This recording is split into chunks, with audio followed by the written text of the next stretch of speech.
everyone, it's Shari Carroll with SimonsStamp.com, and I have a color coordinates for you today, and I'm just titling this one Shari's Purples.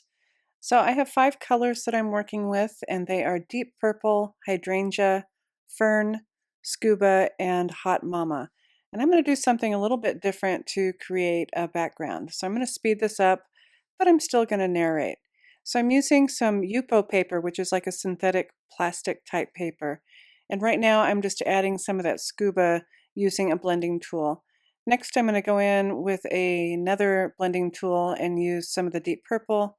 And again, I'll go in with some Hot Mama. So I'm just kind of putting that color down, and now I'm just moving it around a little bit with my finger. The Yupo allows the ink to sit on top of the surface, so you can go ahead and blend in your colors. So here I've added a little bit more of the scuba, now more of the deep purple, and just blending it in either with the blending tool or going back in with my finger. So I'm adding a little bit more green just to kind of layer up that color as I go. I have to tell you, when I started this technique, it was just a complete experiment, and I just kind of kept adding the color and just letting it layer on top. And I'm not really worried about the fingerprints because I am now going to use some rubbing alcohol, and this is a 70% rubbing alcohol, and I've added it to my little mini mister bottle. And I'm just going to go ahead and squirt that around and let those colors dry. So once my piece was kind of dry, I decided to go back in and add a little bit more color, and I'm using the blending tool. And what I did notice is it kind of takes off the color that's already on the surface there. So you can go back in and kind of remove color or add more on top. So this is a really fun technique to try. Once I was done with my color, I went ahead and gave it another squirt of that alcohol and then dried it with my heat tool.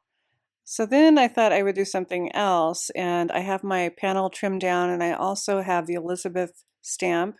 And I thought, well, maybe I could go ahead and spritz this with some alcohol and then stamp it onto my background. So this is completely experimental, and I'm just using a light mist of that alcohol. And I couldn't decide if I was going to put the paper on the stamp or the stamp on the paper. So I went ahead and decided to put the stamp right onto the paper and just off to the side a little bit. So I'm going to go ahead and just press this down. My expectations are that it's going to remove the color that I already have on the Yupo. And so I'm just pressing it around, making sure I get an even stamped image. So I'm going to go ahead and pull that off.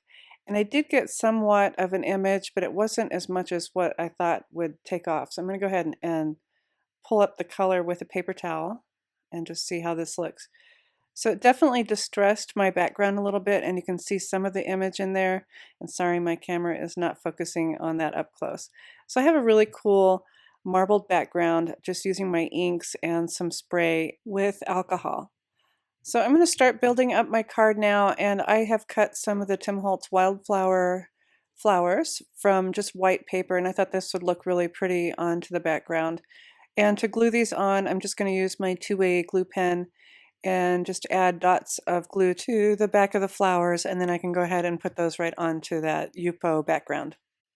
These flowers are one of my favorites because they're just like shadows of the flowers. You can either paint them or color them in, but I decided just to leave them white so there would be a really nice contrast to my background. So right now I'm just going to go ahead and press those down and let those dry. So next I want to start adding my message, and I have put the Tim Holtz deco paper onto white cardstock, and I have die cut that out using the love die. And then I cut out a few more pieces and I stacked those up on the back so that this would be kind of sturdy. I just glued those layers together, and this makes almost a chipboard. I also stamped and white embossed the U from this love set onto this strip of black paper, and I've cut that in a banner cut and put a little bit of my double stick foam tape on the back. And now I can just go ahead and put this across the bottom portion of my card. I will definitely be experimenting with this background technique to make other cards and possibly pieces for my art journals. So next I want to add this love die cut, and I'm just using the glue pen again, and I'm adding glue to the bottom portion of this die cut. And I will be putting this onto the card right onto this black strip. so that it'll be kind of suspended. I did add a few little pieces of my foam tape just to the top portion so that it'll sit evenly. So now I can just add it to the black, and again, there's a really nice contrast between the love and that black strip, so it really stands out towards the bottom. Here's a photograph view of how the card turned out, and you can really see the marbling of that ink and also that hint of that Elizabeth stamp that I stamped off to the left side. I really like how these inks blended together, and even with the little splatters of that alcohol. So overall, I was really thrilled with this technique, and I hope I've given you some inspiration for using your inks to create your own backgrounds. And as always, thanks for watching.